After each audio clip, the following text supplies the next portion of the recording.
This is Face to Face. Live from the Gold Room Studio, your host, Nesta Can and Caprice Rogers.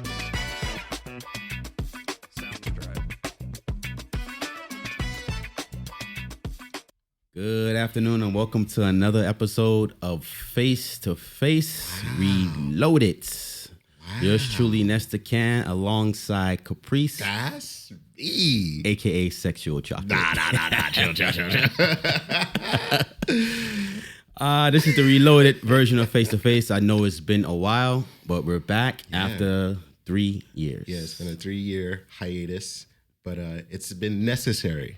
It's been necessary. Life has been lifing, as people say, and so grateful to be back. Yeah, great to have you back, bro. Great to be here. And new environment, new studios. What is this? What is this place? Shout outs to the Gold Room Studios. What is this place? It's a cool place. We upgraded. It's nice. So what's going on, man? A lot has been going on your end. Last time we spoke, you were single. You didn't have a lady in your life, and now we go straight to that. Yeah, we're going straight to that because I'll let you know what's been going on my end. All right, but fair. Your end, I seen something on that finger over there. Yes, this is true. You're engaged or married? I am married. Ooh. I'm officially off of the market. And I'm proud of it because the market looked crazy right now. Tell me about it. What, my marriage or the market? No, I mean the market. So explain to me. Let's do some catching up. Okay. Yeah, the lady. Yes. So this is a girl that I was dating before, I believe, when we were... Actually, the last episode was actually 2023, so it's been... Oh, yeah. Let me not play years. around with that. I don't even know, so I don't know. Last time we did a podcast was like early 2023, so... Yeah, so I don't remember what status I was, but I do know that I am a happy man right now as we speak, okay? Because I know how, like, some people feel like marriage is like, it's like a no-go. I truly feel if you find the right one... Because I'm all about quality of life. Right. Like if you, and I'm not one of these guys, what do you bring to the table? Like, I mean, yeah, you got to come with something. Like, don't I am the table. No, I don't want to hear that. Right. But like if you can make my life easier and I can make your life easier and things like that, that's perfect for me. Right. That's perfect. And that's what I was lucky. That's what I found. Right. So she definitely increases my quality of life, makes it a lot easier. Mm-hmm. There's certain things that I don't have to think of anymore because she kind of just fell into the role of taking care of it. Like, for instance, it's a small thing, but I don't remember the last time I bought toilet tissue. Like, in my bachelor days, I was the guy to monitor all that stuff. But now I don't have to. Yeah. And it's small, but it feels good because it lessens the load. So, okay, I'm very grateful for her. So, is she grateful to have you as well? Well, you would have to ask her. I don't mean to brag, but she's pretty happy. Yeah, she's pretty happy. And it's cool because in this relationship, like, she's my friend. Mm-hmm. Like, there's a friendship aspect there that. I don't think I was ever in the mindset to dive into that. Right. Like if I'm dating a woman, my brain goes, that is your girl. That is your girl. Just take care of your girl. But my brain didn't lock into the fact that, you're also dating, she can be a friend too. Right. Y'all can laugh just like you do with friends. Yeah. And things like that. My brain didn't separate the two. It's separated the two, but now it's just like, this can all be in one person. You can have your best friend, you can have your girl, you can have your wife, all in one person. Right. So it's cool. It's a cool experience, man. It's really cool. So you guys met and you guys tied a knot and stuff really quickly. Yeah. So were you a little bit nervous about that or never? No, I wasn't. No, the nerves. No, I didn't have any nerves when it came to her. Yeah. Because she was. In terms of like making the decision really quick, yeah. Did you know? Okay. Oh no, I knew. The mindset was like, let me lock this up really quick, or it's more like, no. They say sometimes you rush into things. Yeah, no, I didn't. It wasn't a rush. It was just this moment. You don't know anyone to actually marry them. To sometimes people get married really quickly. Yeah. And then later on, I'm like, damn, maybe I should have taken a little bit more time to get to know the person a little bit more. Well, you're always gonna run into like things that you didn't know about that person when you lived with that person, right. But nothing that I've run into is like a deal breaker. No red flags? No. Okay. Honestly, my wife could like make a habit of eating dirty laundry and I'll still be with her. Yeah. Like she's that good. Yeah. Like she doesn't so it was a very easy decision. And she came out the gates as a wife like already. And the thing is, I thought I was getting finesse. I thought she was trying to like what's going on here? Yeah. How are you this way? You know what I mean? You had to start off good to lure you in, and then that's what I thought was happening, right? But then bait and switch, right? I thought I was getting got because she was just like too. What's happening? Like, why are you moving like this? Mm-hmm. You know, she was just too kind, too sweet. Too caring, and it's messed up, but I'm not like used to that. You know what I'm saying? Yeah. Like it's, or at least I better know how to see it and appreciate it. Right. So I think both of that played a part as to making my decision. You know what I'm saying? Yeah. So she's just made it real easy. Like before we were even a thing. So like in my bachelor days, right? Yeah. What usually would happen is if I would invite a young lady over, I would be the one to, get the groceries, find out what they like. Yeah. Maybe make a dish for them or something like that, right? Or order a dish, whatever. But when she came through, she was the one who got groceries. She was the only woman that I invited over, and she brought groceries. Right. To cook for us. Right. So I automatically knew, like, there's something special about this woman right here. Because I didn't tell her to do it. I asked her to do it. She didn't have to. I was going to take care of everything. But she stepped up on her own, and it was crazy. And that's great, because that leads me to another question that I've always wanted to ask you. I had a lot of questions. Hi, baby. Shout out. I always send you stuff on WhatsApp. Yeah. Get your feedback and stuff. Yes, I said, you know what? Let me hold some back from the pod. Oh, no. So what do you think about that? Like, and in societies, like, all right, a man's responsibility is to do this, a woman's responsibility to do that. Mm-hmm. Do you think that it should be for both sides in terms of like they look at it as we as men we're supposed to be, of course, a protector, provider, and all kind of stuff, and the woman is supposed to do her job, cook and clean.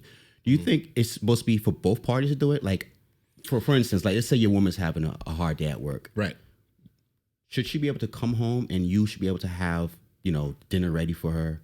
You should be able to clean, do the laundry, that kind of stuff. Yes, yeah, absolutely. I feel the same way too, but because they feel like one person's supposed to do this and one person's supposed to do that. Because what you just mentioned just now is that you were the one always doing like the groceries and stuff, but now she's picking up that load. Yeah. So you think both parties should do the same thing as well? I think if you want your relationship to work, there needs to be a little, just because like, she primarily may do the dishes or whatever. It doesn't mean that you can't touch a dish. Right. It doesn't mean that. Exactly, yeah.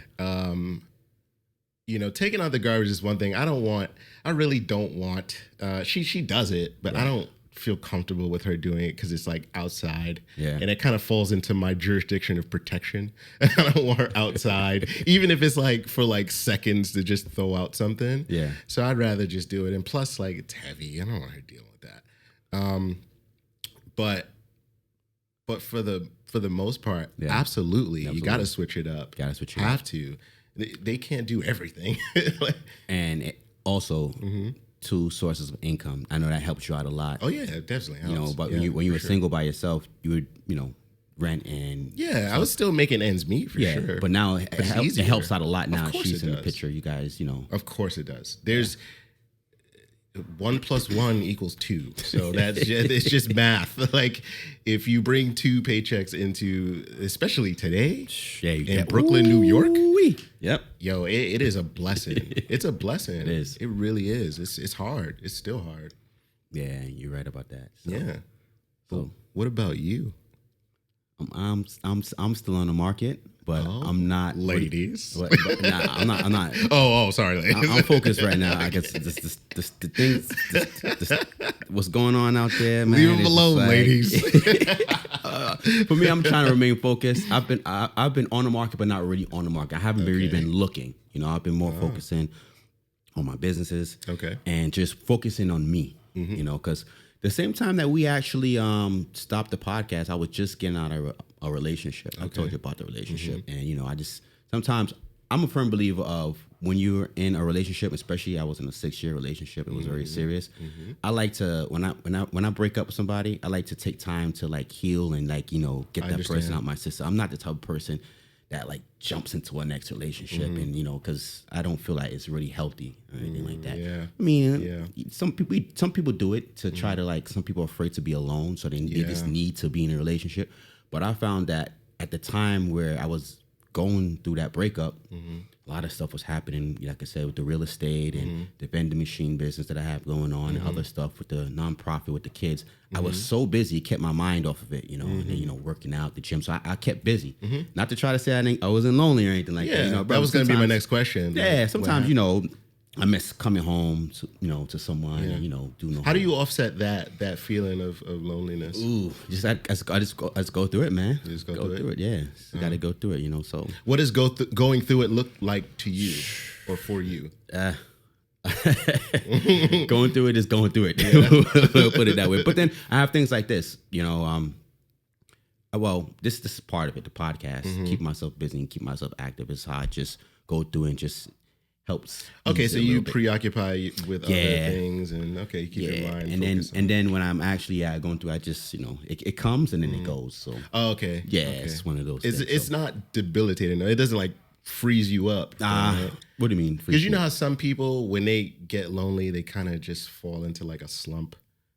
They kind of can't move. It's not depression, but it kind of feels. It's just I never got overwhelming sadness. Yeah, and I never. It probably happens for a little bit. I'm not gonna lie, but it goes away really fast. Because I don't know if you noticed that when I'm the only child. So growing up, I was used to being alone. I have no brothers, no sisters. So I'm used to being by myself. Throughout my entire life. So it's something I'm used to. So I can revert back to that anytime, and I'm just always busy. So it's second nature to you? Second nature. So here's another question. Okay. When a woman does enter your life, are you ready to make that transition? Like, would you be so comfortable with being by yourself? Are you okay with now sharing a space? Absolutely. Absolutely. You're okay with that? Yeah, because I felt like I've worked on myself a lot, and I've put myself in that position where, so I'm ready to rock and roll just like you. Okay, so let me ask you, just hypothetically, what kind of woman are you looking for? Well, you put me on the spot. I know you're not actively looking, but what kind of woman would you like to manifest here on today's show? That's a tough question to answer right now. Just like I really can't explain it. I just know it when it comes. One of those things. I understand that. You just got to feel it. Just got to feel it. It's got to feel that energy. You got to feel that vibes, and I'll know. That makes sense. Yeah. Did you when that question come back to you now? Did you? I think I asked you this before, and you on a podcast years ago. It's been years, so I forgot, so it's okay. Did you have like certain things that you were looking for as well? I think. Oh yeah, for sure. It came to you. Yeah, kindness was one of them. Cooperation was another. And you have some deal breakers as well. Yeah. I have some deal breakers for sure. Respect, like if you're just disrespectful, like I understand respect has to be earned. I get that, right? But if I'm earning it and you're still being disrespectful, that's a deal breaker. I'm not gonna waste my tools on you. I'm not gonna invest. Right. But yeah, just being cooperative. I know people are very afraid of this word, but submissive. I knew he was going to use that word. Yeah, but women don't like to hear that. I know, because they think automatically slavery, and it's not. That's not what it is. That's not what that is. But it's just easier to work with those traits because you can fall into this natural zone of, I don't know, the person who's in the lead and the person who is like right there in like behind, like close behind. Yeah. You know what I'm saying? Right. So it just works. It flows. It has like this natural thing that happens. And I found in my own situation is that by her taking care of me, it makes me want to take care of her more, which then makes her want to take care of me more. And that circle, we keep feeding each other this like unrelenting circle of no, I'm gonna treat you better because you did this. It just keeps growing that way. Yeah. So it's really cool to see. I'm gonna ask you a question right now, right? That's Cobra. Oh, there he is. Yeah. We talk about dating and stuff, and a lot of people been complaining that the dating scene is, like you said, it's rough. It's really rough out there right now. What are some of the things that you're seeing out there right now? Why the dating scene is what it is right now, compared to, people who are of a certain generation say, you know what, it was a little bit better, a little bit in the past compared to what it is now. What do you think is wrong right now with? I think people don't know how to talk to each other anymore. Yeah. And this is not a man or a woman thing. Yeah, right. This is a both. We don't know each other anymore. I think the biggest thing that we can do for ourselves in the dating community is understand the opposite sex or the same sex, if that's, 2025. You just have to understand. And then it gets deeper because then you have to understand the actual person because everybody has different characteristics. Right. Even though we are same at our core, you may like green. You know what I'm saying? Like your love languages might be different. Yeah. So you have to understand who you're with. People, we don't communicate. There's the talking. Because communication is a skill. You have to learn it. You have to learn how to be a good communicator. That's why I was going to go down that road. It's like, I don't think we're taking time to actually get to know each other as well. Yeah. And so I'm not going to blame all of it on social media, but I'm going to blame a chunk of it on social media. Because if you look at back then, like, we're I wasn't trying to say it. Just say it. It's all right. I'm getting up. We're up there, So when we were growing up, we didn't have the internet was around. Yeah. I don't want to give our age, but we're still young. Well, 40s. I don't even know my age. So we had the internet was around, but it wasn't even have the IG or any of these things like that. Yeah. So when you got to to get to know a young lady, we actually had to like step to her. Yeah. Kick it to her. Yeah. You had to be outside. You had to be outside. Yeah. And you remember those days when you got the number, you thought, it was the biggest moment. It was great. And then you got home, you got the number, you preparing like, trying to change your voice. I'm not you know the stories. I don't know if you have stories, but course. You know how it is. Changing your nervous. But now it's just like, with IG now, slide into the DMs, hit a. The magic is gone. It's gone. It's gone. And even now, when let's say you got someone's IG and you go to their profile, you see their bio, you see their pictures, see their videos, and when you finally get to go out with them, let's say I go out to eat, whatever. You basically kind of know a lot about them already before you even get to have that conversation with them. So what's the saying? You leave nothing to the imagination. Oh yeah. So it's like there's still a lot you can talk about at dinner, but it's like you kind of know a lot about them already, as opposed to back then where you knew nothing about the person. You got the digits, you got the number, you called, or you guys jonesing on the phone at night. You guys are talking at night, and you guys finally decide to go on a date, and now that's that time for you to talk about yourself and what you've been doing in your life, and she does the same thing as well. So you leave a lot to talk about. I even think that's dangerous though. Like even looking at somebody's IG and then thinking that, oh, okay, I know this person because people lie. Yeah. People lie all the time. That part. Yeah. So I wouldn't even recommend like, yeah, sure you can look but you can't judge off of like somebody's social media. But I'm saying if they're putting like, let's say if you're a guy looking for a girl and they're scantily cladded on the internets, it's your prerogative. You could do it. But however, if you're not looking for that, then okay, then you don't go for that one. Yeah. But I don't think we should judge people's IG.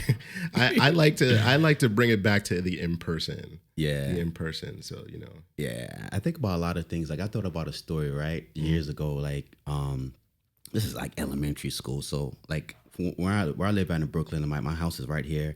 And then I have like my school was like 5 blocks away, right? So it was this one chick that when I was young, I had like a huge crush on. Shout out to Raven. Oh. So when I was young, I had a huge crush on Shorty, right?